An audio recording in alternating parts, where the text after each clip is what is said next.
welcome to this special edition of Moving Minds webinar, brought to you by White Swan Foundation in partnership with Indian Medical Association and the Doctors for Doctors program of the IMA. I am Manoj Chandran.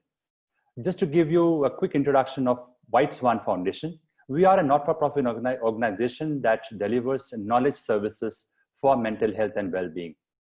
We have developed India's largest knowledge repository on mental health care for the people in different languages that serves thousands of people every day so that they make more informed decisions on this space.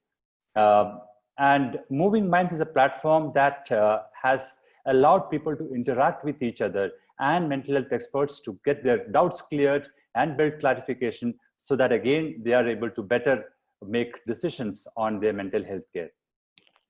So once again, welcome to this very interesting topic today. And today's title that we have for our Moving Minds webinar is Building Emotional Resilience. And this is exclusively curated for the medical students, interns, and resident doctors of the country.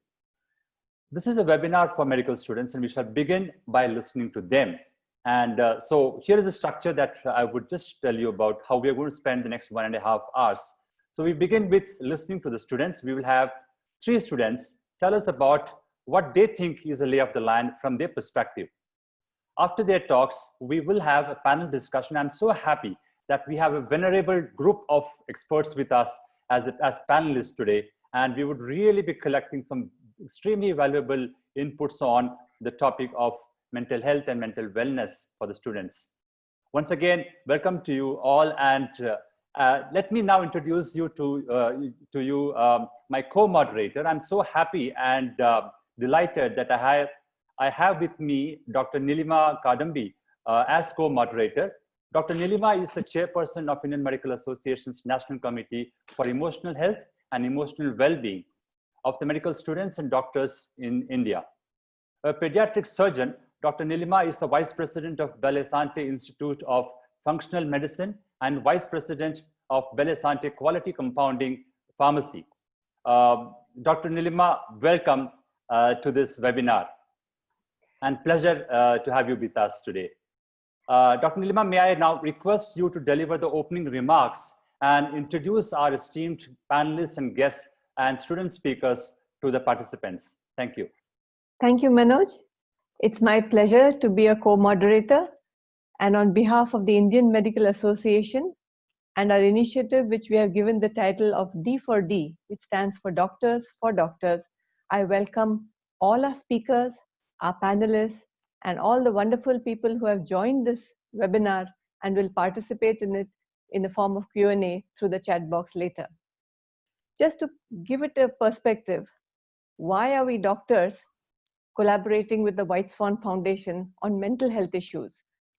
Because 2 years back, the IMA decided to form this National Committee for Emotional Health and Well-being, keeping in mind the rising rate of burnout, distress, mental health challenges, and even sadly, increasing number of suicides of students and doctors in the prime of life. To lose out a potentially amazing doctor to stress, to burnout, or to mental health issues, or to suicide is really sad. And therefore, Doctors for Doctors was started saying we need to take care of our own and we need to take care of ourselves. And hence, today's topic of building emotional resilience is very, very vital. It has always been important, but the current pandemic has increased the awareness and the crying need for working towards this skill set that we all need to build. And therefore, today's webinar is very timely. And I must say, I'm very happy to have all the speakers and panelists, and I'm sure we'll have a wonderful discussion. Resilience, by its dictionary meaning, means the ability to bounce back. And today we need to have resilience because over and above the normal stress and strain of life and life as a professional in medical colleges and in hospitals, the pandemic has given many more new stresses in our lives. And the truth is, resilience builds when there is stress, just like our immunity. what boosts our immunity is when we are exposed to those antigens in the form of a vaccine or an infection. And our body responds to that by actively fighting that infection. Similarly, resilience is built when we bravely and together face stresses and challenges and come out stronger and better. So, without further delay, I'd like to introduce our speakers for the day. If I could have the slides on the screen, it would be great. And just before we go into the actual webinar, I really need to state this very clearly, that everything that each of the speakers, be it a student or a panelist, expresses are their own views. We are not representing any one institution or any one organization or any one body. We are speaking what we believe from our hearts to be the honest truth about these issues. And we are sharing what we understand from our colleagues and friends. So let's begin without further ado. We have Lieutenant General Madhuri Kanitkar, a well-decorated army officer of the highest rank in the country. She has been a ranking student and she has been the Dean of AFMC. A couple of years back, when she was the Dean, I remember telling her, just like Princess Diana was considered a people's princess, this dynamic lady who was the Dean of AFMC was very well loved by her students, and so she was a student's dean. So I'm very happy to have her and welcome Dr. Madhuri. Our next panelist is Dr. Sandeep Deshpande. He's an eminent psychiatrist. He's a gold medalist, and he has had decades experience in the UK. He also chairs the South Asian division of the Royal College of Psychiatrists, UK, in India. He's practicing in Bangalore, and something that maybe everyone may not know, but he does deal with a lot of transgender emotional health issues also. Dr. Suhas Chandran, a very dynamic member of our IMA D4D team. He is the assistant professor of psychiatry at the St. John's Medical College, and he directly interacts with UGs and PGs on a daily basis. He has also contributed, along with Dr. Deshpande, to what we like to call as the survival guide for MBBS. IMA D4D, along with the White Swan Foundation, brought out this wonderful book. It's an e-book which can be downloaded free. We brought it out in 2019, and Dr. Sandeep and Dr. Suhas were very large contributors to that wonderful handbook. Welcome, Dr. Suhas. He's very active in publishing and in editing our IMA D4D news bulletin on a monthly basis, which will soon become a quarterly magazine. Dr. Suyash Ambekar, thank you for joining us. He's a first-year resident in medicine working in a government hospital in Mumbai. And I believe he was on COVID duty for the last few months. And now we'll hear from the horse's mouth, so to say, his experience of how it has been so far.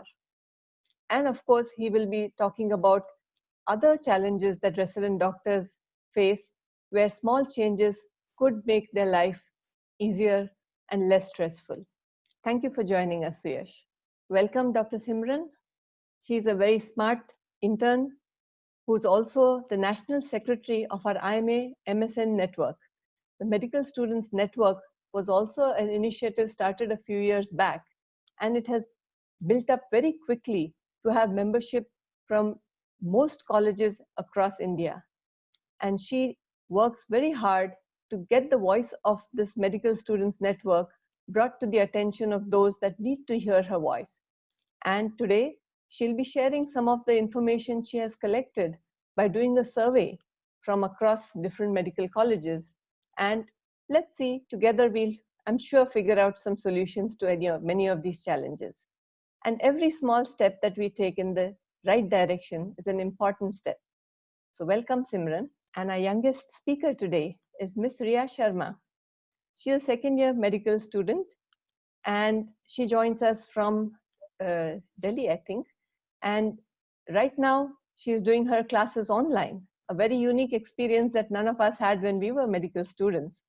And she's going to be telling us some of the important areas that she feels are very challenging or stressful to medical students in first, second, and third MBBS, and therefore bring it to attention of this panelists what are the possible suggestions and solutions we can offer them. Welcome, Ria. Thank you for being with us. Welcome to all the participants who have joined us from different parts of this country. Senior doctors are also here. Young medical students, interns, and resident doctors have also joined us. And I'm very happy to have you all with us. And for those that could not join us today because of duties or other commitments, the good news is we are recording it and the link will be shared for many more to listen to this discussion. So Manoj, should we move on to the actual panel discussion and open it up? Yes, Doctor, we can begin with the student speakers. Sure. So over to you, Ria. Let's start with the youngest. Good evening, everyone.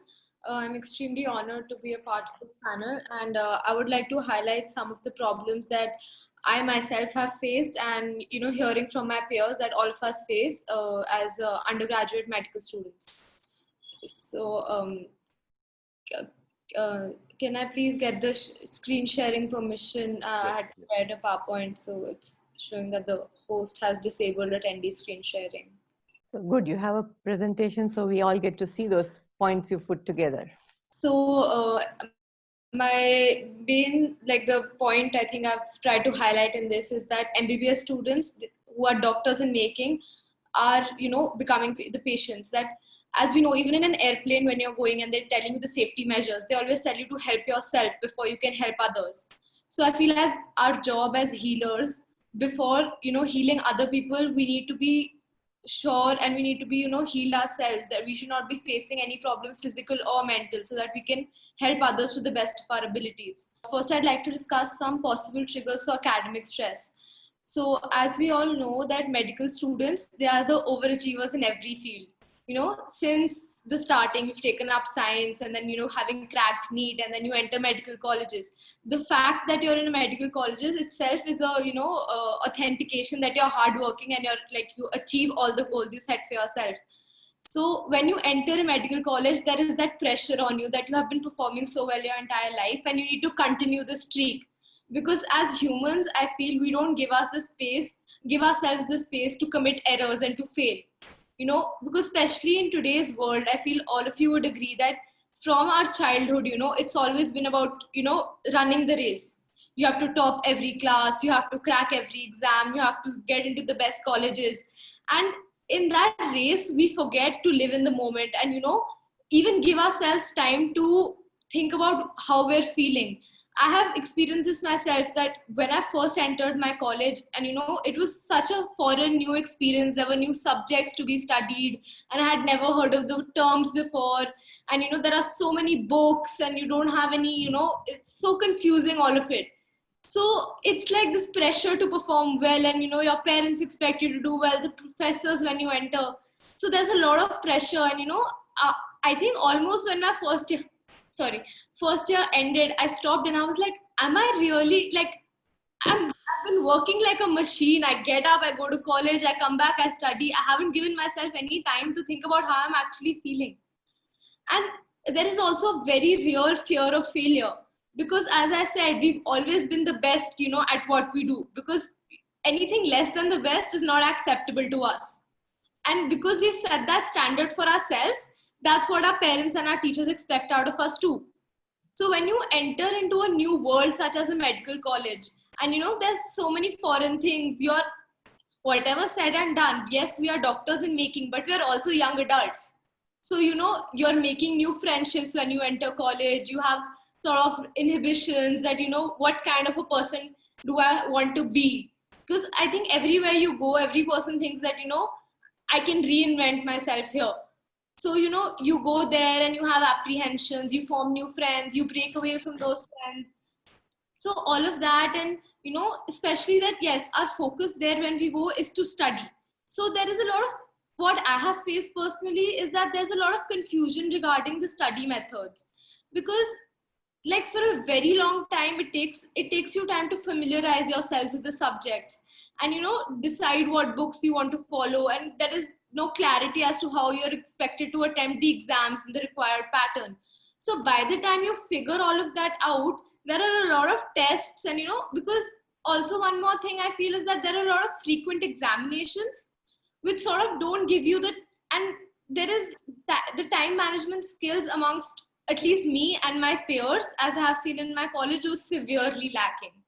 We did not know how to manage our time and to prioritize time for self-studying, because I think all doctors know that, going forward with your syllabus is not the only thing that matters. You have to go back and keep revising your topics again and again to actually, remember them. And I think all of this stress also leads to a lot of sleep deprivation, which can also manifest as other disorders. Like, I remember in my first year, I had never had migraines, and I started having migraines so often. So, migraines, anxiety, in severe cases, students may even, fall into depression. So it's a very tricky slope to manage, like the medical school when you enter. And also there are certain triggers for emotional stress that, when students enter into a medical college, yes, they are all, studious children, but we also come from a lot of varied socioeconomic backgrounds, different family backgrounds, which need to be taken into account. That, yes, as a person in a medical college, I'm existing as a student. My purpose is to study. But there are a lot of also interpersonal conflicts I'm undergoing, problems at home maybe. And, at this age, people are in relationships, forming new relationships, whether it be, just friendship or romantic. So all of those problems, you're also going through side by side. And harassment by seniors and faculty, I feel that harassment by seniors, as in the form of ragging, has been, severely stopped. I think all of us will agree, at least in my college, because of the severe guidelines against ragging and, the anti-ragging committees that sit in every college. But I feel the faculty still goes unchecked as to picking on students. That, there is a very fine line between guiding and scolding. Yes, as professors, they do get to scold us and set us straight. But when that area goes into, picking on a student unnecessarily and affecting their mental health, that is something that is not talked about enough. Because I'm speaking from my own personal experience. In my first professional, there was a teacher who picked on me so much for no reason. And it absolutely destroyed my self-confidence. I felt I could never do well in her subject. And, it just took one more professor who had faith in me and, who was like, yes, you can do this, and who helped me through it. And, just with that one teacher's support, I scored very well in my exams. And I feel if one teacher's faith in you can do that, I think if all the teachers could, help you make you feel that, yes, you can achieve it. There's no failure as such if you don't do well in one test. It's all about the long run, because you have to become a good doctor. You need to have good knowledge for that. And as a generation, I feel we have a severe absence of well-being practices, because as it is, we are so overworked. We have colleges, and then we have frequent tests and everything. And with the advent of social media and Netflix, all of our free time goes into that. That's what we think of as leisure, or, like going back into your spaces, watching Netflix and, being on social media, that you don't give enough time to yourself to, just sit and be by yourself and just think about how you're feeling, or like, actually assess the problems. And there's a lot of, coping mechanisms that, like, I remember I broke away from my friends group after my first year. And for a long time, I was not bothered by it, because, I just withdrew into myself, and I would just watch Netflix, and I would be on social media. I would talk to my friends from school. So there's a lot of space for us to go into that without realizing that, we're not dealing with our emotions. And I have, thinking about all this, I thought that I could share with you a few solutions that I think would help, specifically the problems that I have seen myself and my peers face. Is that when students enter a medical college, they really need guidance. They need guidance as to how to study these new subjects and how to attempt these exams. And a lot of the books that we are prescribed in our colleges are the same for MBBS and MD students. So I'm studying pathology. This year I have pathology as a subject. And me being an undergraduate student is studying the same book, as a student who's doing MD. So that, you know, there is no line between, okay, this is what I need to know and this is, you know, for further studies. So I think that really needs to be dealt with. And psychological support system is like something that I feel is really needed in medical colleges. That, you know, we are doctors, we need to destigmatize this, and every medical college is, you know, affiliated to a hospital. So in those hospitals you have psychiatrists. So I feel there should be some required monthly counseling for every student, whether they want it or not. Because the thing is that without even realizing it, sometimes you're in such a turmoil, emotional turmoil, and, you know, academic turmoil, that you just need someone to hear out your problems. And, you know, sometimes you may not even realize that, you know, you're withdrawing or you have an anxiety disorder. And, you know, so I think that that would really help. And the professors, I think, would make the most difference. I think if we, you know, educate the professors and the assistant professors in our colleges as to how, like, to increase their listening skills and to provide psychological support. Because I think even the professors can just make such a difference, because we are all staying away from home, and, you know, we sort of look up to them as our our mentors, and, you know, as like ideal figures, like how, you know, we try to emulate them, and, you know, we really look up to them. So I think if they could just, you know, be a bit more sensitive, I feel is the correct word, towards, you know, people's emotions, and just simple things as like not picking on students in class for no reason and making them feel worthless and berating them endlessly. I think all of these things could really help in, you know, helping improve the mental health of medical students. Thank you so much, Ria. You really are a very articulate young lady. And I'm so happy that you were so open in sharing what you have faced and what you've gone through in your young life. You've been in medical college for just the first year or so, and you have faced very real challenges. And you've also represented other challenges that some of the other students will have faced. And probably many others don't even speak out. And yes, I hear you, and all of us here are listening. And this message will also get heard by many more. Thank you for sharing. Stay on our panel. There'll be other questions coming your way later. Okay? Let's move on to our next speaker, Dr. Suyash. Dr. Suyash, we'd like to hear, we got an undergraduate perspective. Let's hear your postgraduate perspective and your experiences, and share some of the challenges that you and your peers are facing in the past and even now with the COVID. Over to you, Suyash. Good evening, everyone. I am Dr. Suyash. I am a first-year resident in internal medicine, and today I would like to share some of the mental health issues which are faced by resident doctors. So, as everyone knows, residency is a tough yet an essential part of our medical training, where we get to interact with many patients and play an active role in their management. However, because of the long working hours and the odd shift timings, there's a lot of stress which is there, and this often gives rise to negative thoughts. At the beginning of the residency, you are so overwhelmed on seeing the sheer number of cases, and you are not oriented to that. I mean, in MBBS, you are never actually treating the patients, and you don't have the responsibility on yourself. So it can be a bit overwhelming.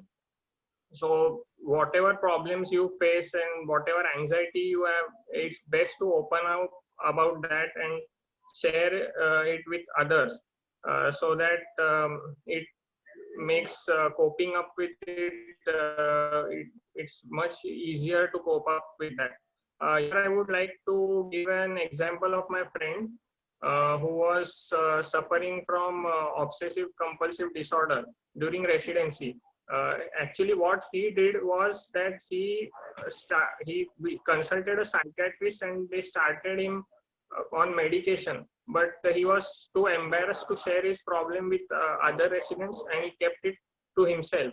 So that was very stressful for him, because he had to keep on taking the medication in secret and not letting others know, so that added to the stress of his already existing disorder. So when he finally opened up about his problems, we were able to support, like, unlike what he thought that maybe others would think of him as incompetent, but that was not the case.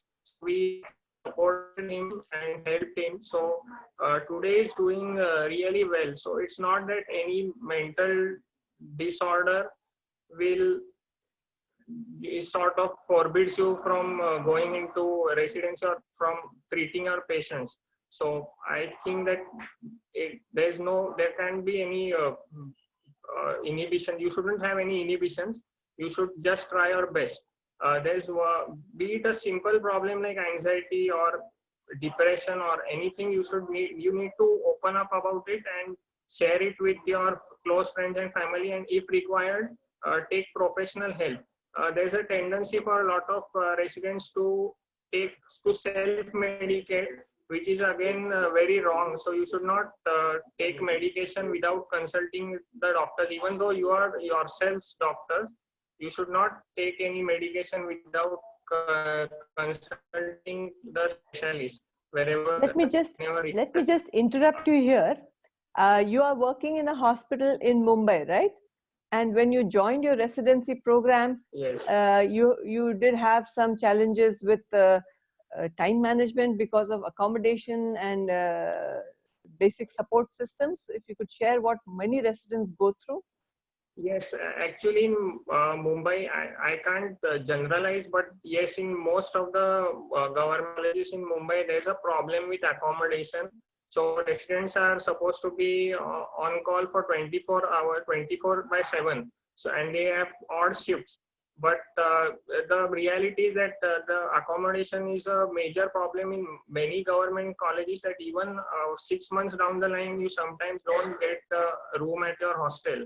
So it's not necessarily because of the management, but sometimes there are space issues and they have not really sorted out this problem. So I think they should look up into the matter so that the life gets eased and we can attend. When you're doing these long duty hours, when you have to add commuting time or then managing a separate PG accommodation or something, and in a city like Mumbai, that can be quite expensive also. Is that right? Yes, it is difficult. It is difficult to stay outside, especially and in the rains. I would like to point out that Mumbai has got heavy rains, so that is another factor. So even if you are staying close by, but you are under a different roof, so in the heavy rains, if you are called, then you have to going to the workplace, even though it might be close, it is still difficult. So that is security issues also could come up, especially for women doctors, I would think. Yes, and to whatever these existing health mental health problems are there, the COVID pandemic has only compounded them because it has created a lot of uncertainty, because no one is sure as to when it will end. Then working in a PPE was a new experience for all of us. I don't think anybody has ever worked in a PPE before. So donning the PPE and working for 6 to 8 hours straight without any water, food, or even being forbidden from going to the bathroom, that's a different experience. So you mean to say most residents who are on COVID duty work for 6, 8, 9 hours without water, food, or using the washrooms? Yes, for the entire duration of the duty. Actually, they have kept the duration to 6 hours, approximately 6 to 7 hours, not more than that. But for that duration, you are not supposed to have any food or water, and you can't take off your mask because of the risk of acquiring the infection. And now, because it's so hot and humid, working with all those layers of protection and masks and all must be really challenging. Yes, it's definitely challenging. And in a place like Mumbai, you sweat a lot also and you get thirsty. So you are still not supposed to drink water. So right now, you've completed your duty, or where are you right now? Actually, right now I'm in doing my quarantine. Actually, I myself tested positive for COVID, so I'm actually in my quarantine now. So you're in a hospital as a patient now, not as a duty doctor. Yes. Okay, so you really had the whole experience of working in a COVID ward and now being a COVID patient. But good to see that you seem to have recovered, or you seem to have good resilience and bounced back from illness very quickly.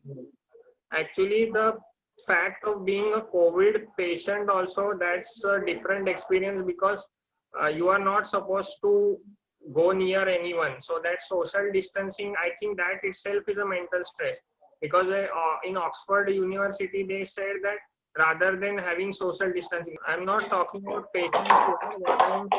What I'm trying to say is that being a COVID patient itself is a different experience, because what nobody, like even when I was working in the hospital, like staff and all, they're all afraid to go near these patients. So because for fear of acquiring the infection, so they themselves feel very lonely. And when as a resident, I acquired that infection. So even though I was not symptomatic, but like everybody seems to stay away from you, and nobody wants to come close for fear of acquiring that infection. That itself is kind of additional stress factor. You can't meet your family and your friends because you might be asymptomatic carriers for all you know. Because even when I had the infection, I was not having those many symptoms, but at test. Because the swab was positive, you were put in isolation. Yes. So I agree. This is an added new dimension of duty and stress, and there are a lot of ethical concerns that come up. But interestingly, currently, I'm also under self-isolation voluntarily because there's potential exposure to COVID, though I have no symptoms. Yes. I would like to just point out that whatever problems you have, be it your COVID problems or your regular duty, I think that the best way forward is to not keep them to yourself, and whatever fears, doubts you might have, you need to share them with your with someone who can understand them, like be it your family, your friends, or whoever, and then that will help you go through that in a better way. Like I couldn't agree more. That it's not necessary that you always need professional help, but peer support or family support, friend support, mentoring can all be going a long way in alleviating the mental distress that comes with challenges that you face. When you were first year resident and you had your first death while you were managing a case, how did that make you feel, Suyash? Actually, that was a very different experience, because that death and all in MBBS, that seemed very far away. So you are never exposed to a patient and his grieving relatives, like death of some patient, and then the relatives are all most of them, they start crying, and also that is a totally different experience.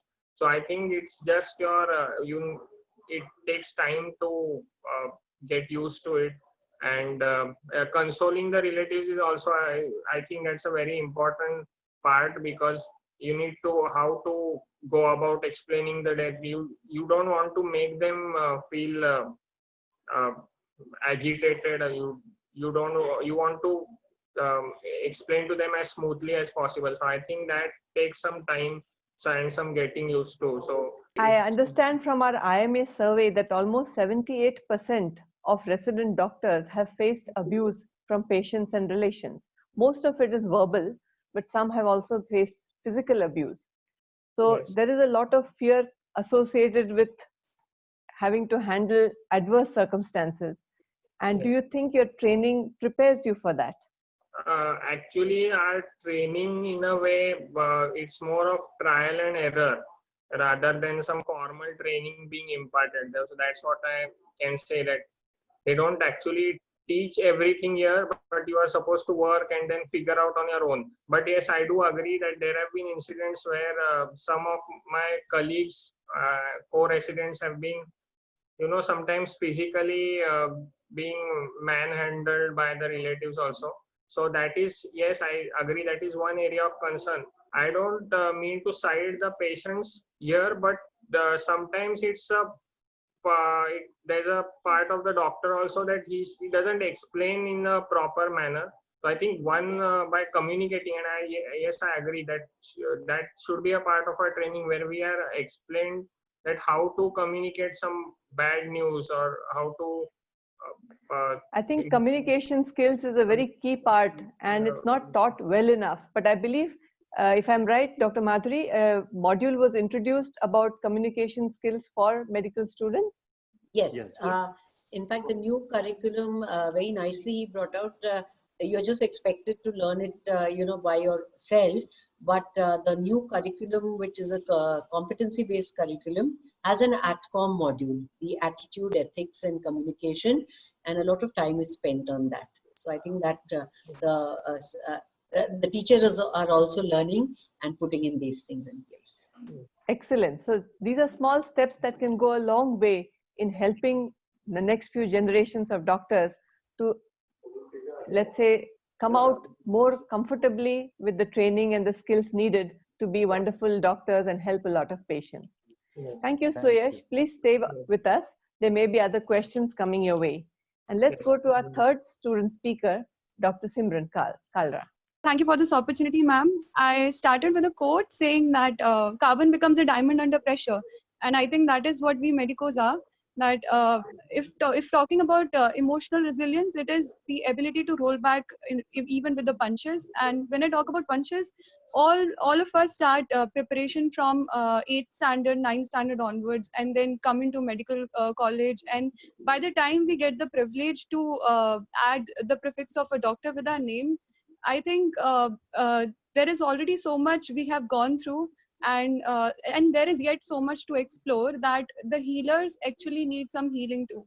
And that healing has to come from the mind, that is the will to heal. So if we lose that will to heal, that is where this burnout and stress, everything takes over, because medical field is such a high intensity field, I must say. So I have a survey with me, which we conducted in the last week of last month over a lot of various colleges over India. And I would like to share the results. Thank you. That will be very interesting to know what our young medical students and interns are feeling.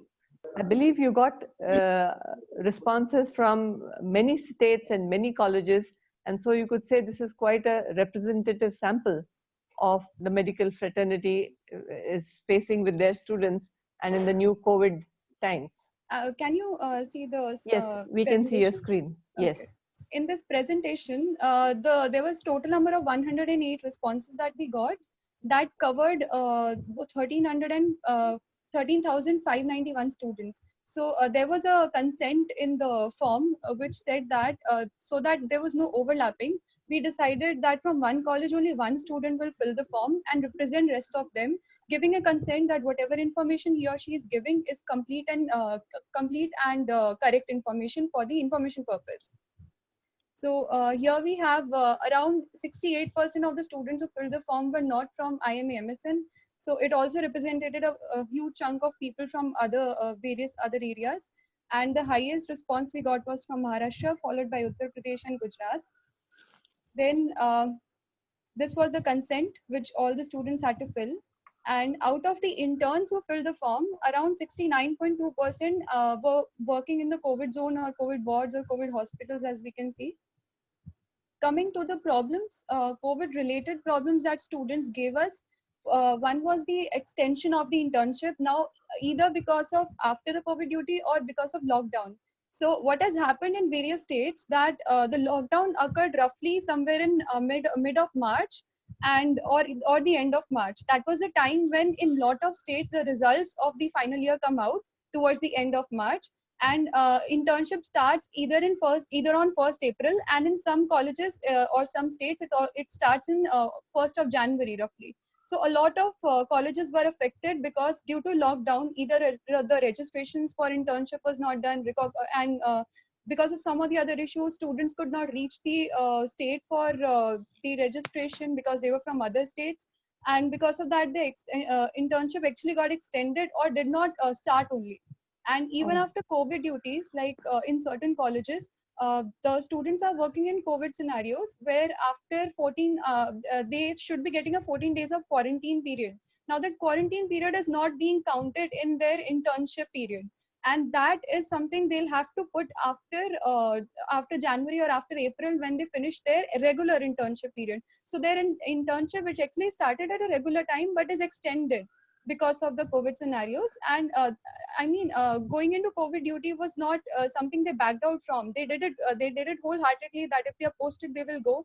But because of the quarantine, which we cannot exclude the quarantine also, but then that quarantine has costed them with the length of their internship in certain cases. Unfortunately, for residency and for internship, there is no work from home option, right? Then there is a problem. A lot of students from Gujarat wrote this, that excessive number of interns were posted in COVID duties than needed. Like in some places only 2 or 3 were needed, but 7 to 8 were posted, which increased the risk of transmission. And already a lot of interns, since they were on duty, so the backup was left very less. Like if more and more interns are getting infected, so there are very less to take over the duties because 14 days of quarantine has to be there. So the turnover, or we can say the crowd, was less. Then infection with COVID-19 in the same. If I talk about Gujarat, there were in BJ Medical College, Ahmedabad, in just 2 days, 15 interns were infected with COVID-19. And then there is no increase in stipend in the COVID duties too, because obviously their students are concerned with this matter somewhere, because stipend in lot of states is not being credited, or is delayed, or is cut down, or the TDS is being cut down. And they were to be given 11,000 in Maharashtra, but they are being given 6,000. And there are so many already existing problems with stipend. And above that, students are also having issues with, like, there are so many other areas which are seeing increase in the salary or increase in the stipend during the COVID duties, but something similar has not come up for interns. Then also students wrote that there was no fresh mineral water and supplies in the peripheries. And I have come to know with some students that even the sanitary supplies were finished in certain areas during the lockdown period, and they could not actually access those. I understand, I hear you, and I feel for all those who are having to face all these challenges. I'm sure it's distressing, but since this is not just for COVID challenges, if you could move on to the broader picture and share other areas which are leading to emotional stress for medical students. I'll just finish quickly with this slide and move on to the non-COVID related problems then. These are non-intern related issues, like lagging behind of course. And then there are students who are home and they have lack of books and study material because they left them in college. Then they are trying to access ebooks, but they are not available in latest edition. They are going for the online classes, but the classes are not being conducted in various colleges. No demonstrative classes are there. There is eye pain and headache with continuous exposure to the screen. Then low internet connection that affects their Viva and exams. There is no clinical exposure at home. That is a major area of stress for students, because the learning has to be hands-on with actual exposure to clinics. Definitely, and patients. ma'am. Talking about a first year student, how is it possible to know anatomy if the person is not exposed to it through and every day, like in the section hall, like we are given a chance, a hands-on on it. If a student is not given a hands-on, then how is the student expected to give an exam? Then also talking about exams, it is a double-edged sword right now, because if the exams are delayed, there is delayed promotion. But if the exams are occurring timely, then there is no proper clinical exposure, and there is rushed online syllabus, which is piling up the pressure, which is going to pile up pressure in subsequent years too, because if the foundation is not right now. So these are new fears and stresses on the academic front that first and second year students are facing. Yes, ma'am. Okay. And then the internal assessment, most of the colleges state that 50% is needed in the internal assessment to move on to actually sit for the final exams. But if the internal assessment is not being carried out, which also includes the practical, then that is also confusing for students, because no new circular has come, because that what will happen with that internal assessment. Is there any change, or do they still have to go for it? Again, communication and clarity would help them to understand the next steps. Yes, ma'am. Ma'am, and talking about fees, there are certain private colleges which are demanding excessive fees even during lockdown, which is adding burden to the parents too. Then non-COVID related problems, if we talk about in the interns, it is about stipend, which as I already mentioned. Then about recognition, there are certain colleges. If I talk about Haryana, the SHKM Mewat College is not recognized. So they get recognition on conditional basis, and the institute is also asked about to make certain changes. Only then they'll be given recognition, but no such similar change has been done, which also puts students under a pressure that what should they go forward with. Then registration, like in Delhi Medical Council, the provisional license has not been issued to the students because it has students have done registration in March, but there has been some delay, which is already putting away their license. Then supplementary exams. This is again a scenario like there are certain students who are yet to give the supplementary exams for final years and other profs, but there has been no circular about the same, obviously because of COVID.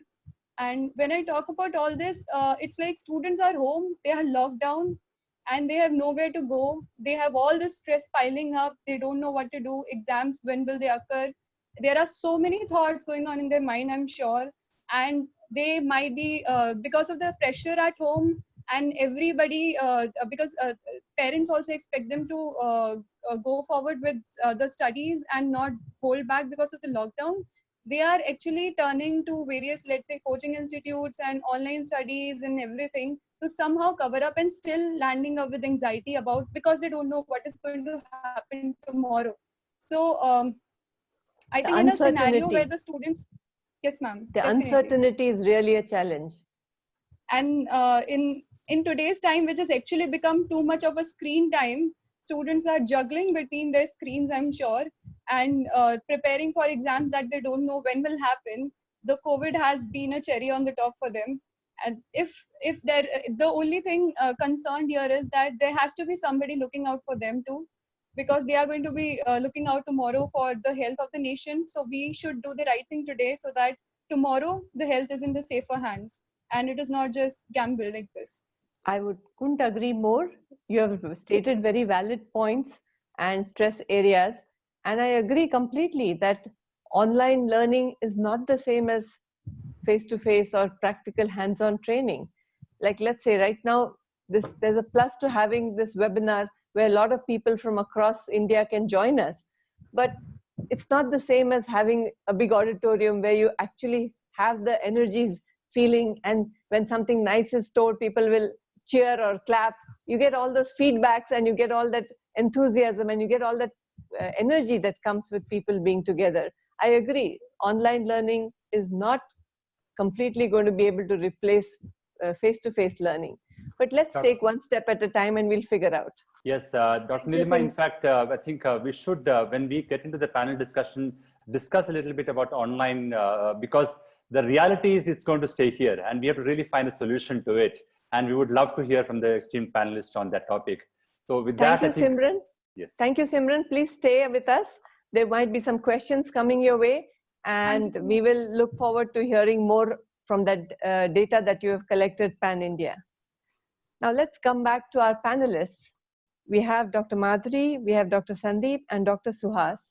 Dr. Sandeep and Suhas, being psychiatrists, will give us more of the review of what they've heard from the students and what they interpret it as. And Madhuri and myself will probably be giving the perspectives that we have observed after hearing all these three students. So over to you, Dr. Sandeep. Can you summarize where you feel are the biggest stressors and emotional challenges that our medical students, interns, and PGs are facing after having heard the three representatives here just now? Yeah, I must thank Ria, Suesh, and Simran. They took me back 25 years, Ria, and then about 20 years ago when I was a student. In many ways, things haven't changed, at least some of the challenges. COVID is a completely new challenge. I would like to probably take a longitudinal view as well as a cross-sectional view. My professor, my guru in psychiatry, he made a very pertinent comment, and he said, every generation goes through a very unique challenge. And I think we are seeing this situation after 100 years, after the Spanish flu, Spanish pandemic. So everyone is running helter-skelter. They are holding online classes for primary school students. We don't know how everyone is going to cope. Taking a broad longitudinal view, I would like to say that in the corporate world, when they talk about stress management or resilience building, they have an acronym called TTI, the team, the task, and the individual. So at a much larger level, I think this did come up in Dr. Simran's survey. There are things that need to change from the curriculum level, and Dr. Madhuri highlighted that new modules are coming. ATCOM is a welcome change. Then at a larger team level, I would also say that change needs to come about from the individual states and medical universities and colleges. I can quickly bring in the example of what Government Medical College Ballari did. Peers got together and they started a listening group. Students could write in. Technology, all of the youngsters are far better than us, so they know how to use it. Then coming to the task or the activity that we do. Well, here, while I was preparing for this webinar, I came across a systematic review by a group from Taiwan, and they found out that burnout rates are no longer happening for seniors or people who have put in 10 or 20 years of clinical work. Depends on which survey you take, between 10 to 70% of medical students and residents have reported burnout. So things to help them would be a good selection of the specialty and the subspecialty, a good match between the personal skill set of the individual. So Dr. Suhas will talk a little more about this booklet that IMA D4D has brought out in collaboration with the White Swan Foundation. And in it, we did talk about, the transition for someone like Ria, who's making this jump. How do you cushion it? How do you, understand? We do have a section on, study skills and time management. So, you mentioned burnout being very high and very significant among young medical students and PGs. And as I understand, WHO actually gave it a disease entity status last year with its own ICD code and everything. Absolutely. The new ICD, the ICD-11, is going to qualify burnout as a condition. And since you asked Dr. Nilima, let me quickly define that for our youngsters. It's a triad of feeling exhausted, mainly emotionally, having a depletion of energy. And then there is, we use the term depersonalization, but in simple terms, it means distancing from work, having negative feelings about yourself and the work, developing a sense of cynicism. And it was quite alarming to hear that some survey that was published recently, a month ago, which said that medical students want to quit the course. So I suspect burnout had started there. And the third element of burnout in the triad is reduced efficiency. So, so task and then the individual, TTI. So at an individual level, one needs to, skill up, whether it is for the academic activity.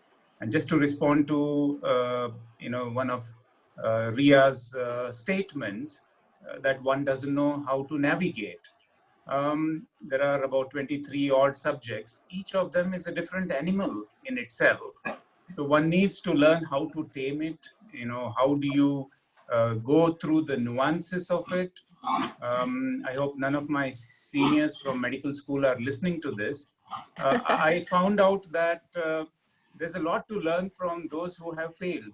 So I used to go to them, find out what is it that they did not do well. And that helped me sometimes. That is very true, Dr. Sandeep. Actually, we learn much more from our failures than from our successes. and True. accepting that at some time in life, things will not always be hunky-dory or not work out for the best, and preparing for the time when you may be failing and how you will learn from that and bounce back and be resilient and grow stronger is also an important life skill, not just for medical students and not just for academics, even in your personal life, right? I couldn't agree more, Dr. Nilima, because resilience is not just feeling good at all times. I mean, that's difficult. It is accepting that it is okay to feel bad sometimes, that we Right. have, such a challenge in front of us that we try to nudge our way and develop positive adaptations to negative events. I'll quickly finish with a little bit on the individual skilling up. Yes. I would like to imagine that we all have a toolkit, tools for how to deal with difficult situations, tools that help us in our academic work. For example, Dr. Suyesh was talking about skills of breaking bad news. So that's something that can be learned and it can be taught. Skills of how to develop empathy towards your patients. The Indian Psychiatric Society is also working tirelessly to try to get recognition to reducing stigma or improving access to psychological health. And one last thing I would say, if you pick up any stress management book, they broadly talk about being aware of, what is your boiling point and what stress are you okay with, the eustress or the good stress. At what point do you call it as distress? I would urge every one of us here to learn at least one relaxation technique. In addition to hobbies and interests, a relaxation technique would be, yogic practices. It could be meditation. It could be learning deep breathing. The buzzword nowadays is mindfulness, though it's a new concept, but the essence of it is thousands of years old. It goes back to the Buddha, wherein thanks to Ria for again reminding me of mindfulness, because in simple terms, it's the mind monkey. There's a monkey sitting in our minds, and the monkey, being a monkey, won't just stay in the present. It either takes us to the past, that last duty which didn't go well, or that patient who unfortunately succumbed. So we need to accept it. We need to learn it, put that learning into our practice. Don't get too worried about the monkey jumping too much into the future. I've heard students who are in second MBBS who are already planning on the entrance exam, let's say, for post-graduation. It is okay to plan and prepare, but don't get too worried. And I saw some messages. Let's not be despondent. Going through the grind of MBBS and becoming a doctor, it's a wonderful opportunity. So yeah, I think I've given a longitudinal and a cross-sectional view. Dr. Nilima is in the dark, so I'll leave it with you. No, I'm feeling enlightened now with this light. Sure. So let me give you an enlightened quote. It says, the past is mystery, past is history, and the future is a mystery. The present is called the present because it's a gift. Absolutely.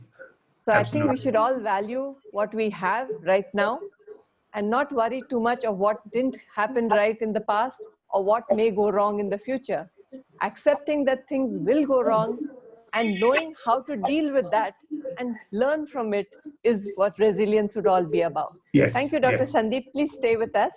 Dr. Suhas, I would like to bring you in because in the book, I think you have authored that chapter about early signs of distress and burnout and mental health challenges developing and how to identify that in oneself or in one's peers.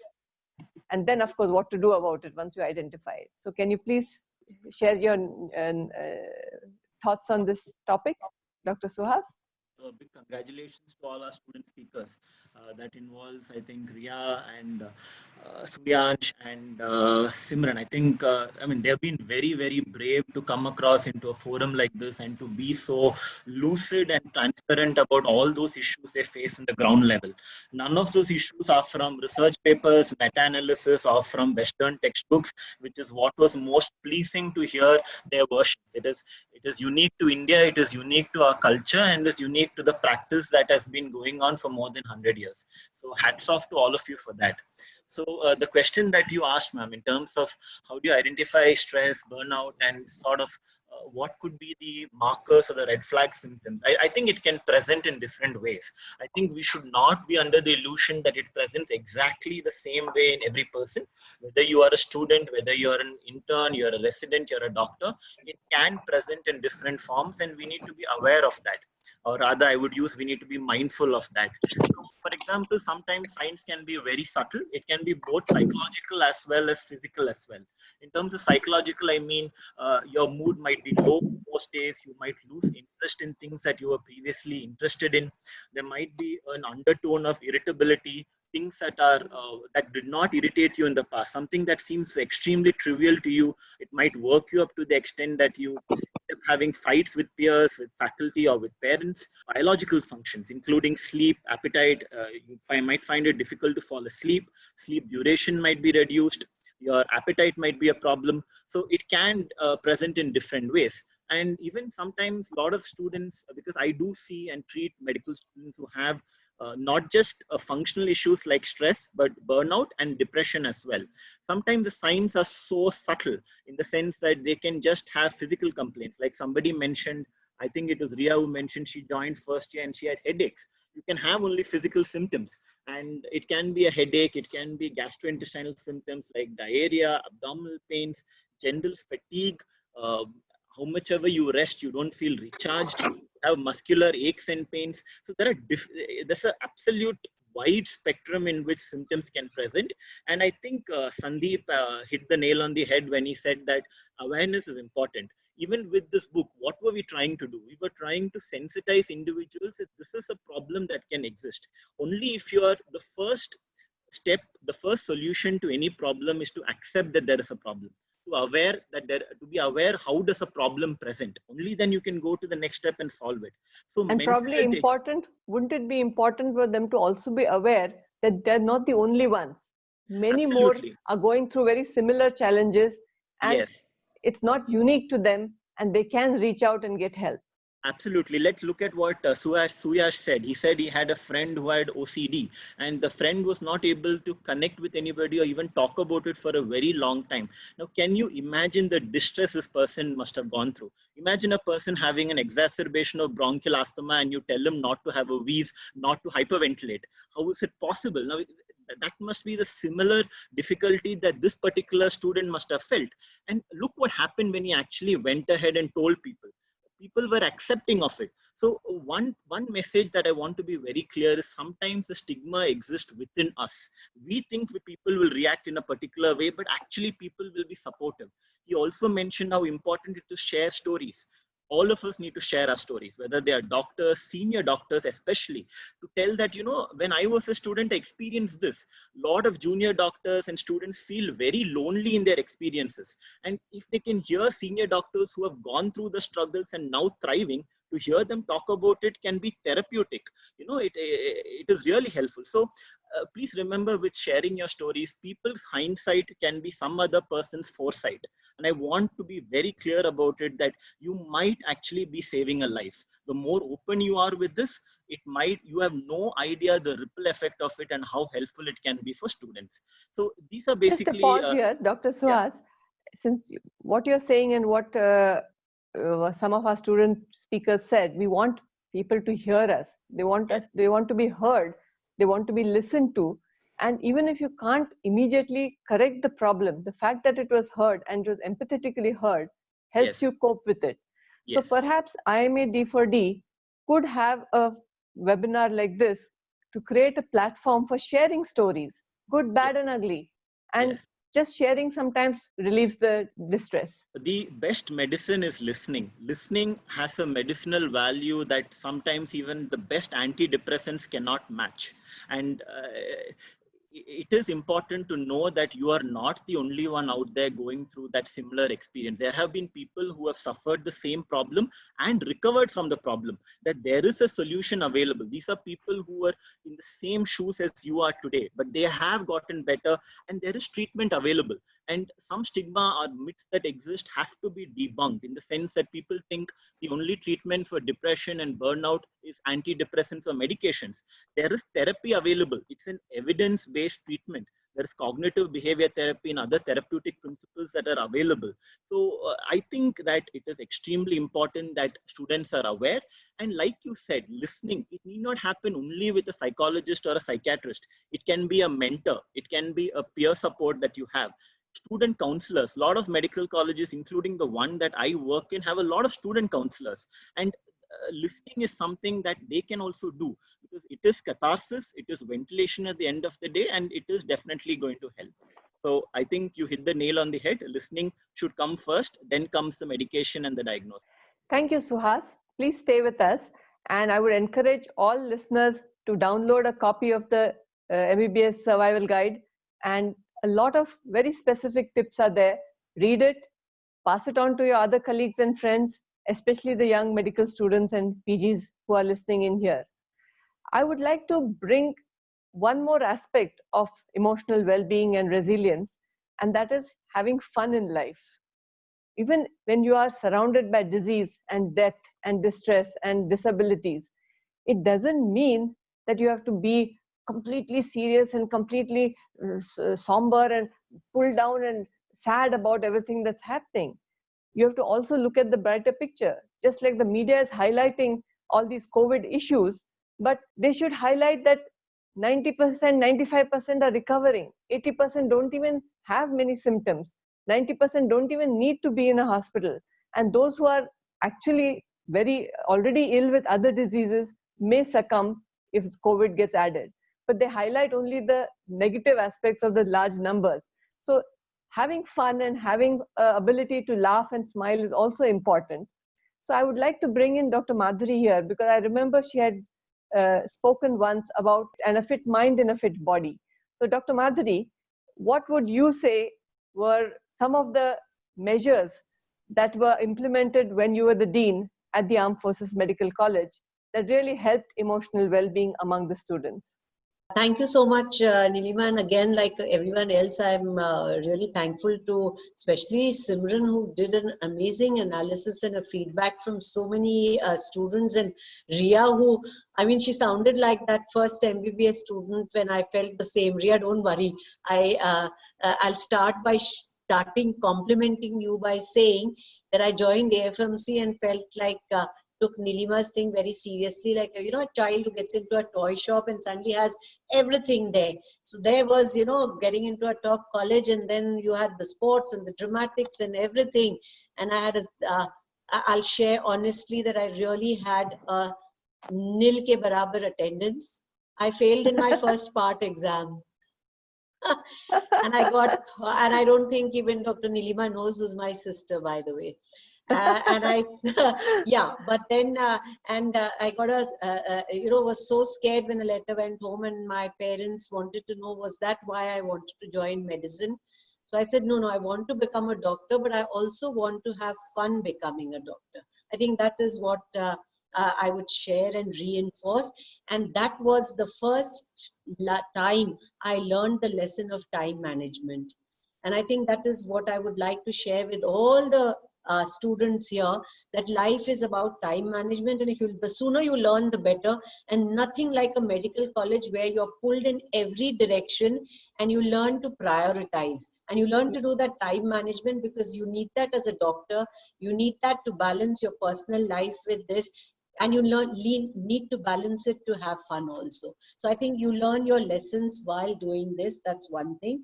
And this now coming to your specific part of you know, in college, the things which AFMC has a little different environment, because it's 100% residential. So it gets a little bit like the Gurukul environment. So there were things which were happening, but which I really stressed on was this whole thing about a fit mind in a fit body. And I think today a lot of students get so stressed with this, they don't find the time to do, but actually you have to just make the time. Time is there. I mean, if you see and you say 24 hours, you have eating time, sleeping time, studying time. I don't know why you can pull out, if you want to do it, you would pull out those 35, 40 minutes at least, and at least 5 days a week. So we start with little, PT or something in the morning and even the youngsters, there would be a few AFMC kids also who crib in the beginning, but then they realize that it's so important to get out into the ground, have those games. Evening we have games, morning we have PT, and after that, even if it's not compulsory, we encourage students to do just that. So I started by telling that we have so many clubs and societies. Please join one which is outdoor, which is for your fitness, and join one which is something that you find relaxing. It could be music, dramatics, debating, whatever, or something you really wanted to learn, because look at the stress. I mean, Ria, I really relate to that. I've been sitting for 5 years on the interviews, and I feel you kids are a total different because of the pressures. You know, when you have those horses which go with those little side, they can't look right or left. When I would take interviews at AFMC, I found students who didn't know anything other than, because after 9, 10, they just became bookworms. They mugged, and then they took a drop, they did coaching classes, and they got into a medical college. I mean, what's there about life? So I think it is very important that you have to keep your, these things, and it's not everything that is there in the books, and marks is not everything. Fine, if you're topping, you're coming first, but otherwise, I remember Dr. Nilima will say, my youngest sister would say, okay, so what about if you come first, fine, but if you pass also, you go to the next class, right? So make sure that you do that. I mean, you're not going to get and finish after first MBBS, you're going to get out at the final MBBS. Like all the wise people say, it's not about the destination. It's the journey that you should enjoy. Absolutely. So that it makes it meaningful. Absolutely. So therefore, I think this time management, taking time for play and some kind of an activity, retaining your hobbies. And it's not about medical college. Those hobbies are what's going to take you in life ahead as a doctor. I mean, even today, if I'm stressed, I still go and do some yoga. I go and play golf. I might go and do some riding. I might do something or the other, because, and I'm still energetic at this nearing 60, because, it's basically that you can come back from work and say, okay, I'm going to do this. So it's about an inner energy which is required and a self-motivation. Finally, you have to derive these and cultivate the art of this through various. But for that, you need something. And I always love people may have heard it on some of my videos, but I said, for the younger generation which is lost, what would we do? We would look, we had this thing of opening a big book and looking at a map if we wanted to find our way. Or we would, if you're driving, you say, ye rasta udhar jata hai kya? Because there were people around. But what do? What does anyone do? Ria can tell me? Or anyone from that matter over here? Google. Google Baba is the answer. A map. So, right? So when you're lost, what do you need? You need a map. So all this generation needs is a map. And my definition of map is a little different. My M stands for a mentor. So I think, like what was already pointed out, so I brought in that in AFMC. It was there, but I put it into a structured vertical tree pattern, wherein you had one faculty with 2 students each from each, and they formed a family. So you had from every MBBS you put in 2. So there was peer mentoring. I didn't expect the teacher to snoop around and interfere in the lives of the students, but they knew that, like, he is the big brother or whatever, someone I can talk to. And I would say that, yes, at least once a month, get into an unstructured meeting. It could be at the students' cafe. The faculty could call the kids home, or kids could organize something like, okay, let's do this. So it was that. And I just kept a thing on as a dean as to whether that was happening. So, and I got a lot of inputs. And parents would, because it was a residential, so parents had one point of contact in the college, and at the faculty itself was, if a student wasn't performing well or something, would look into it. So this was one thing which I started. The second I thought was for my map. I go back to my map. The A stands for attitude. I mean, you have to change your attitude, right? You can be browbeaten, you can do anything. Are you going to be that glass ball which is going to be cracking when you throw it down? No, you're going to be that rubber ball which is going to bounce back. And that bounce resilience. back higher. Yes, absolutely. So that attitude has to be cultivated by you all. We'll come to specific measures later, but I would tell all the students and help them along by, we started a system called a buddy system. So there was either a person from your same place or someone from your same this. So the whole batch was divided into a pair share kind of a thing. So you were accountable not for yourself, but you knew something what your buddy, if he was unwell, there was always that one person who was, we would sort of, if there was issue, the person need to, or the faculty need to contact. So there was that buddy system. So and created a positive attitude with fitness and an ability to think, I think changes your attitude over time, because everything is not genetic. Environment and how you adapt to it and how you are surrounded by brings a huge change in your attitude. So that's important. If I may just interrupt here, Yeah. they say attitude of gratitude really makes life good. Because absolutely. If you can just think of a few things that you can be grateful for, it could be something very small or something very big, but there's always something that you can find to be grateful for. And when we are full of gratitude and positiveness, you find it's not important to complain about every petty thing that's happening. So let me put that one in perspective to all the students listening. What is it, the biggest positive attitude to be grateful about COVID? You're neither a kid, you're neither above 60, and you have no comorbidities. So you're going to be in that 90% who's going to protect people like us, and you're going to be the giver of that herd immunity. So three cheers to that. And I'm very proud of you all, right? So I think that is attitude. And the last is P of your map, we go back to, is the passion. And you have to be passionate about, even if it's sort of, if you're going to just do it for completion, you're going to read that or attend a class because you have to finish with it to give an exam. It's not the same as if you're going to make it fun. So that passion in whatever you do, if it's making a slide, it's amazing. And I was amazed with the passion that came across, whether it was Ria who took time to come out and the doctor said in front of all this huge thing to come and speak on your behalf, or Simran who went into every detail of so many colleges. I was so impressed. Way to go, girls. And Suyash, your passion to go back to work in spite of coming out of work, I mean, it's there. So what I want you to do is ignite your own, find out what is it that ticks for you. What is it that goes for you? I mean, even if I'm talking, I'm sure I'm conveying to you the passion that I have in just interacting with students. I just love being with you all. So I think that is the spirit. So that was the map. And I will further this thing by, I told my students, and then I put in a counselor, and I gave a helpline, and I put that in such a way that they could approach her besides the thing.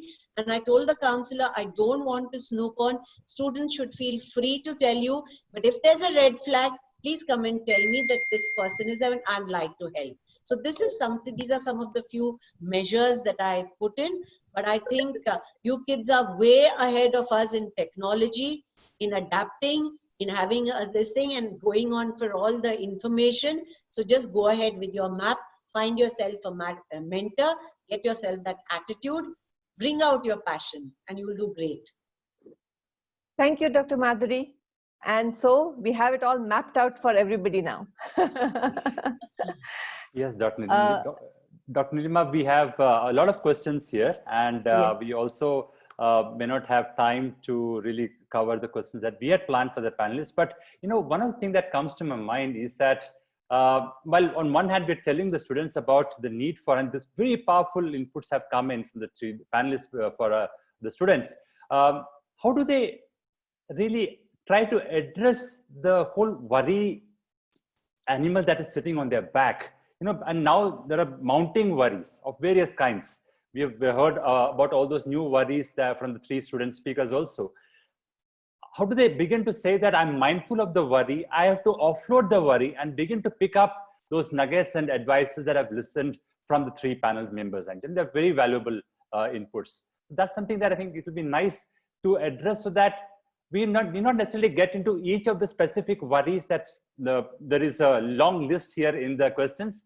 But on a general way, I think we should be able to tell the students it could be any worry. 3 months down the line, it could be a whole new set of worries probably, So it's not specifically how do I solve my online class problem or how do I solve my other problem. So I think it will be nice for us to help them through that exercise. I will ask Dr. Sandeep to speak on this, but just before that, I'll share a thought. Putting that worry into perspective and not allowing it to become all-consuming would be the first step, according to me, as a lay person, and how I deal with things. But I'd like to hear what Dr. Sandeep has to say about it. Sure.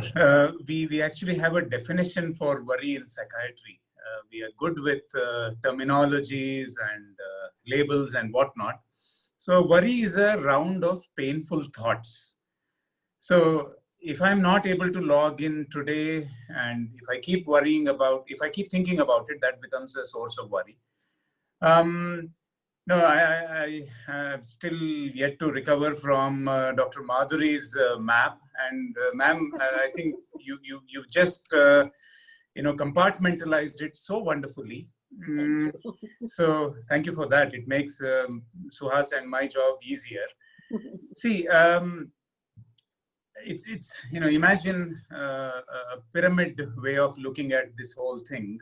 The big base of the pyramid is probably all of us in the medical fraternity. All of us need one tool or the other. All of us need some sort of mentoring or the other. There are specific ways of getting around. For example, there is something called as the Balint group or the Schwartz rounds. You can Google them. These are ways to get peer support and create opportunities for one to talk it out. Going back to Suyash's question about how to deal with grief and death of your patient. So things like the Balint group or the Schwartz rounds would help. Then the top bit of the pyramid, I'm not talking about the peak of it, would be probably 10% of us or 10 to 15% of us who are likely to have common psychological problems. By common mental illnesses or psychological problems, I mean difficulties getting adjusted to change. Change is ubiquitous. The only thing permanent is change in medicine. You either keep moving from one subject to the other, or the way you practice medicine is bound to change. The way clinicians are now practicing with all the teleconsulting happening, that's a huge change. So that is where things can go a bit skewed, be it conditions like anxiety disorders or depression. Feeling low and feeling depressed, there's a big difference. We all feel sad. That's normal. Depression would be 2 weeks or more of feeling low continuously, losing interest in things, and symptoms of fatigue. So that is burnout can move into depression without you realizing it. Yes, Dr. Nilima. So if adequate steps are not taken, burnout can move into depression. So that these 10% of people probably need to see a mental health professional, whether it is a psychiatrist, a counselor, or a psychologist. And I did see one of the comments where it was mentioned that taboo and stigma is more in India to see a psychiatrist as compared to the West. Well, having spent about a decade in England, I can tell you stigma does exist even there. It's getting better, and you can be the change maker. So it is okay to go talk to a mental health professional. Perhaps the top less than 1% of the tip of the pyramid are the serious mental illnesses, the severe mental illnesses. And this is where one needs to most definitely identify. It could be a colleague of yours, a friend of yours, or it could be yourself. Things like bipolar disorder or schizophrenia or severe addictive disorders, then suicidal thoughts. I mean, it pains to hear when I was in MBBS in a government medical college, every year we used to lose a student through suicide. The one that stands out for me is a girl who had just joined MBBS and she failed in her first internal assessment. She went home and hung herself. Or the long suicide note that was left by one of the anesthesia PGs, I think a year and a half ago. It is painful to read that. So it is important for all of us to be ambassadors, all of us to watch ourselves as well as people around us, and definitely not hesitate to seek the adequate professional help.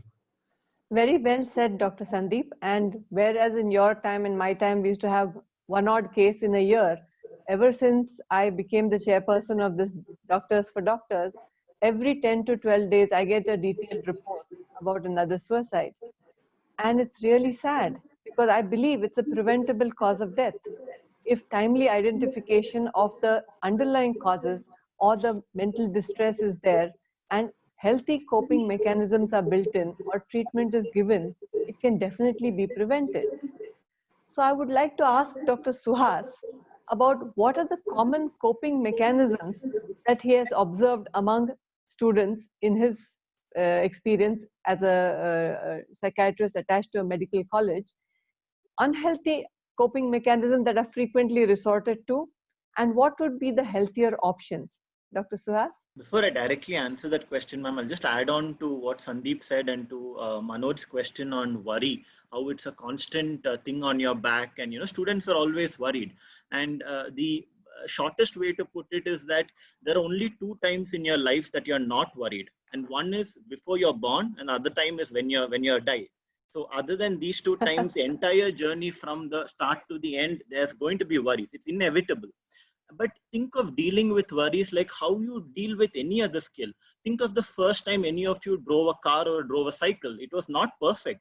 I'm sure when I took out my car the first time, there were so many dents in it. I almost killed a dog. I almost hit a person, so etc. But the more I did it, the better I got. I got with handling it. The anxiety decreased. So coping skills and handling worry is just like that. It takes practice. There might be 10 and 20 different methods that you can use, but find that one method that works for you and practice it, and you will be able to handle that worry. And then it doesn't become a wolf on your back, it becomes a small puppy on your back. So it really is a matter of perspective and how you want to see the worry. So number 1. And number 2 is coping mechanisms. Yes, I have seen a lot of students use both healthy coping mechanisms and unhealthy ones. One of the most worrying unhealthy coping mechanisms is social isolation. They choose not to interact with anybody. They skip classes. They don't have sessions with mentors. They don't meet the student counselor as required. They just get withdrawn and they go into a shell. That is 1. Attendance drops. Number 2. And also substance use. I've seen a lot of students cope with any sort of stress, burnout, and just exhaustion, any form with substance. Some of it is to deal with myths that using a substance will somehow improve your concentration levels. It will make you more energetic. Not true, definitely not true. As in on the long run, the harmful effects can actually be a threat to your life. So substance use is a very unhealthy coping mechanism that is prevalent.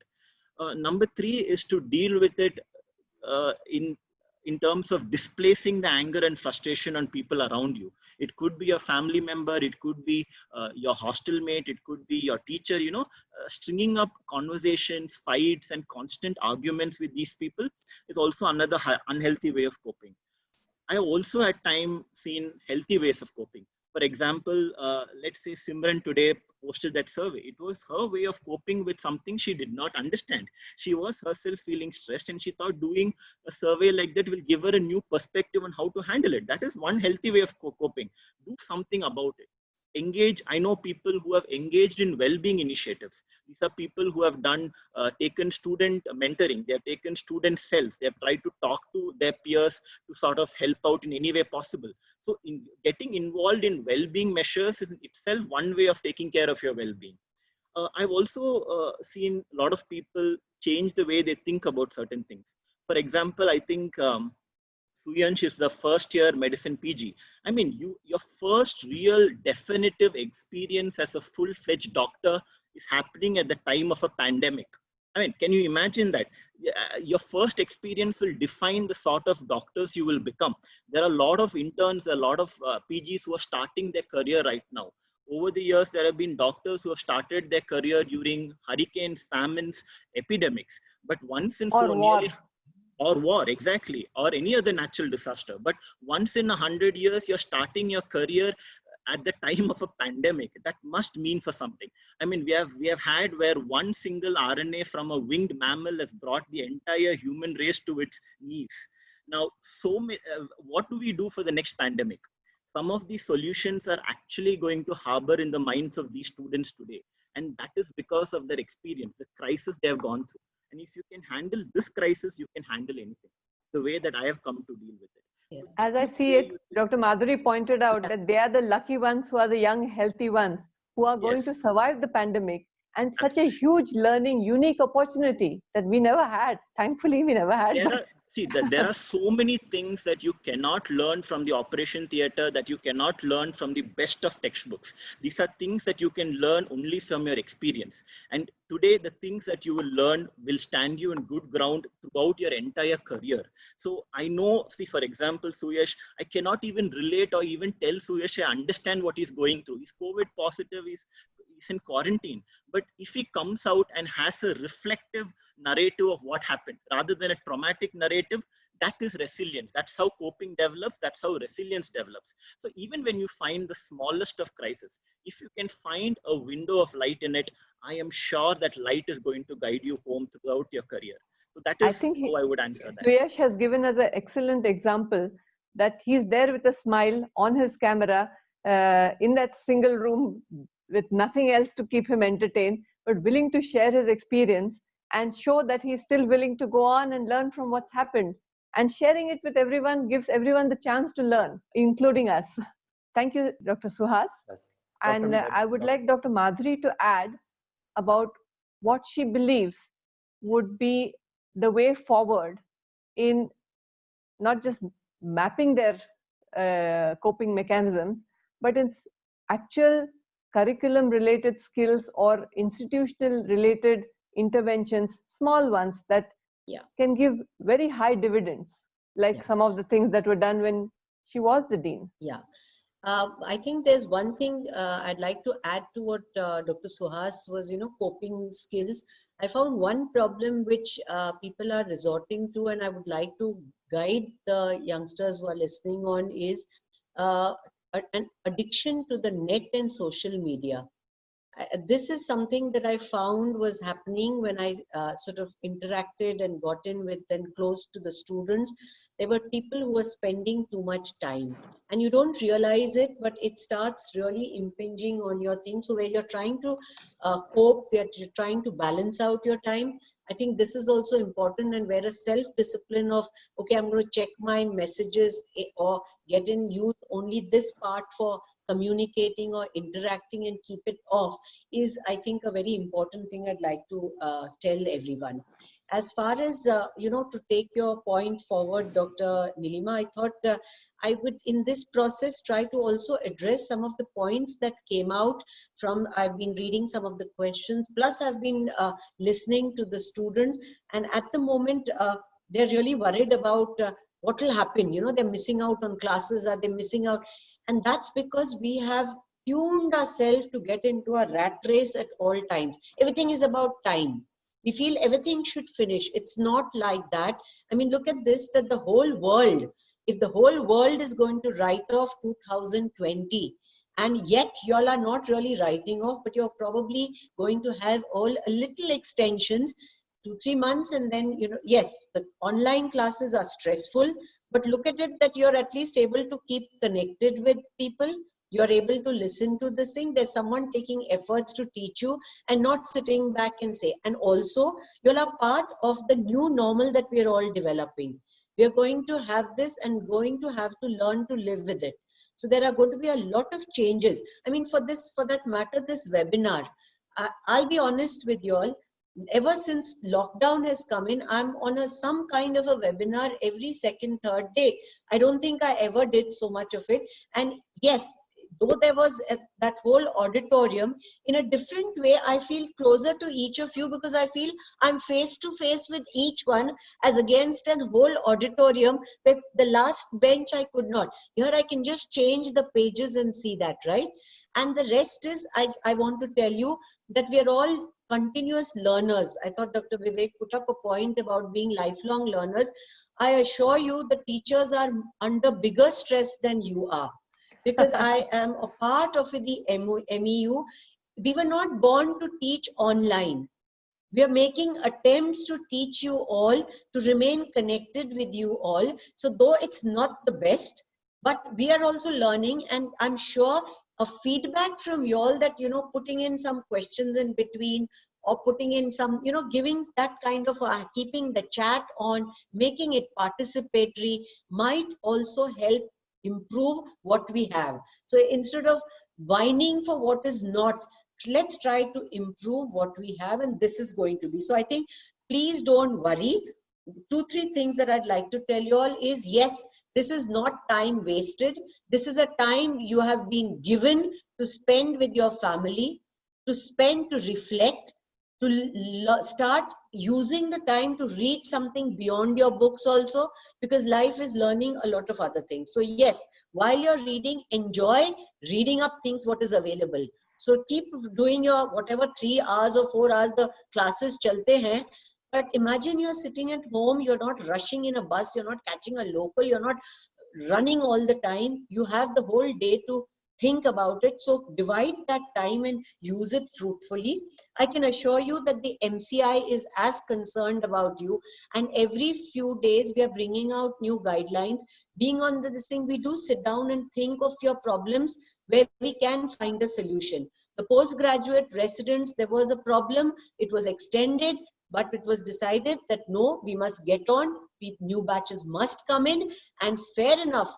People who have learned so much through real life, we are going to have exams for them with virtual patients and a virtual viva. I mean, have you ever heard of it? And look at the de-stressor.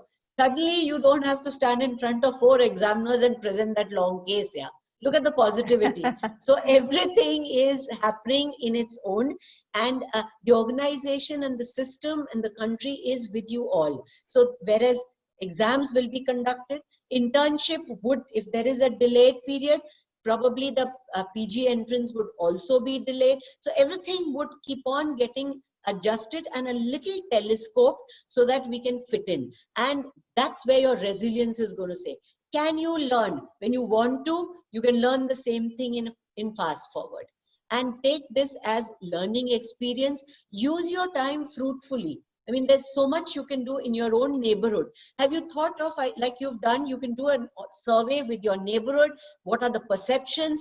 Do a KAP study. Start understanding how is society. It might make you also an amazing doctor who's able to empathize. It's not only about an ATCOM module. You can use this time, because otherwise in your busy schedule, you don't get. What are the problems which are ailing society?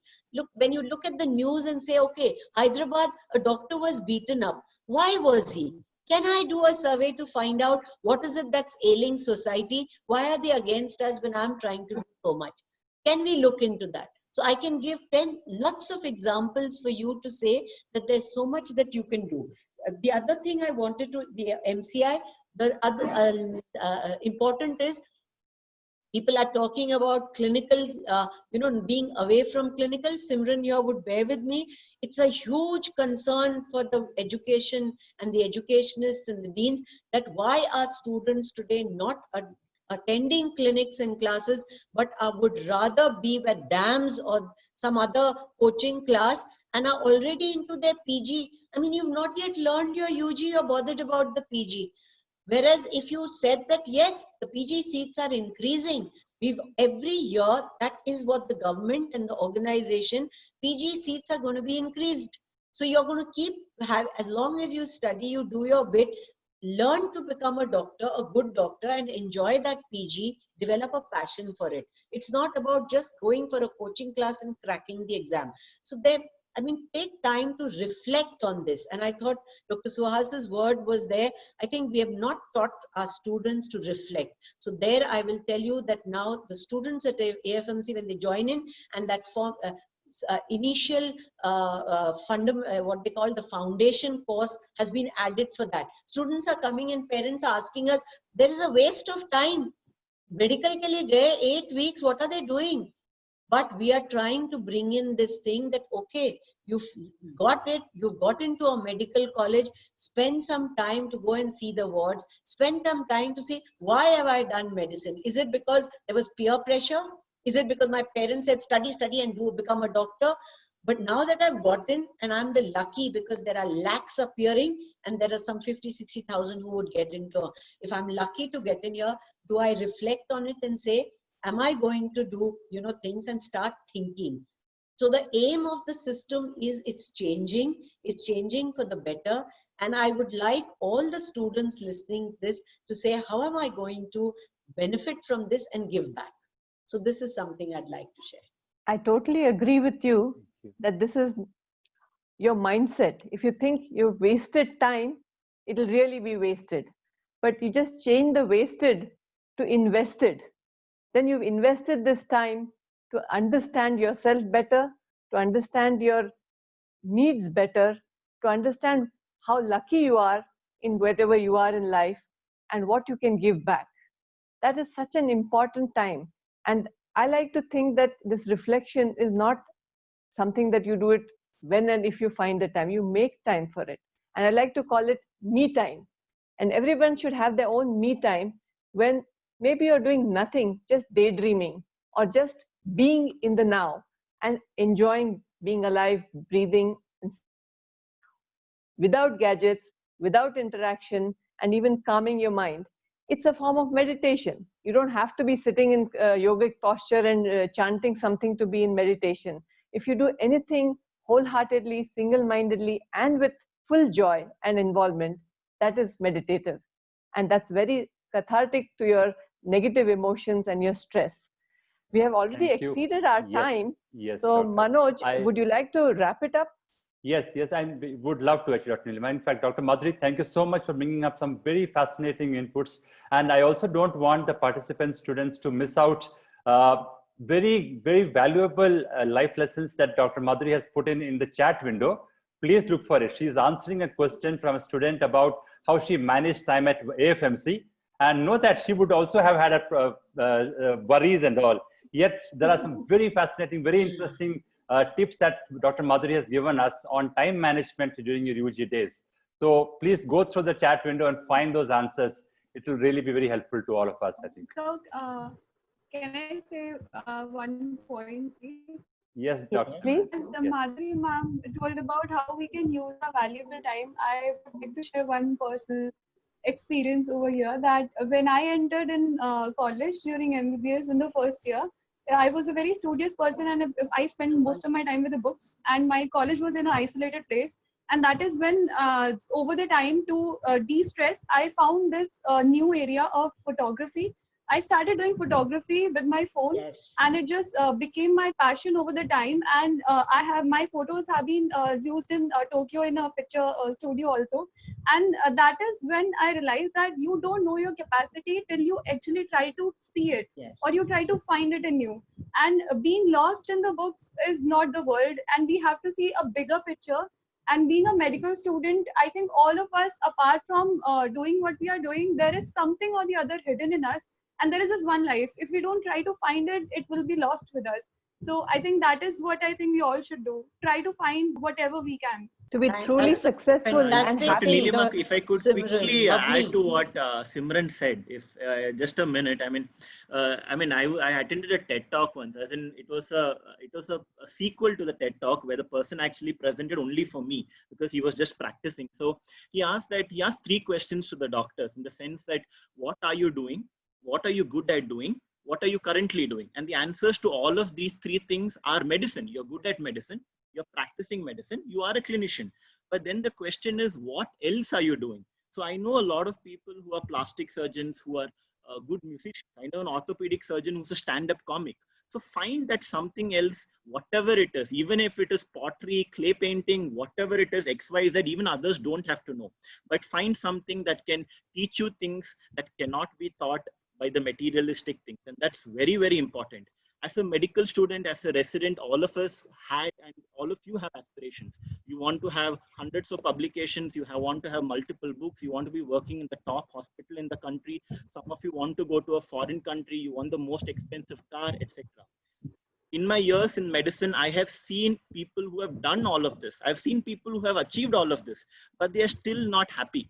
So find something that is outside of medicine, like Simran said, that actually makes you whole, and it is extremely important. We are all multifaceted creatures, and if we develop only one aspect of our medical and clinical knowledge, it is at the cost of not developing holistically, and then we pay a price of stress and challenges and other things. So it's very important to grow. Dr. Nilima Kadambi, you're not going to give credit to, there's one person I just saw on the thing, Dr. Vivek Kadambi. He is an excellent singer, and he's a practicing ophthalmologist, gone into wellness, and at the same time gives performances in music and karaoke. So I think we've got lots of seniors who are doing and learning to have fun while we are working, right? So I think you don't need to look far. So if one message we want to take home, learn to enjoy every day, every moment, and work will get happening, and studies will keep happening, and success will keep coming.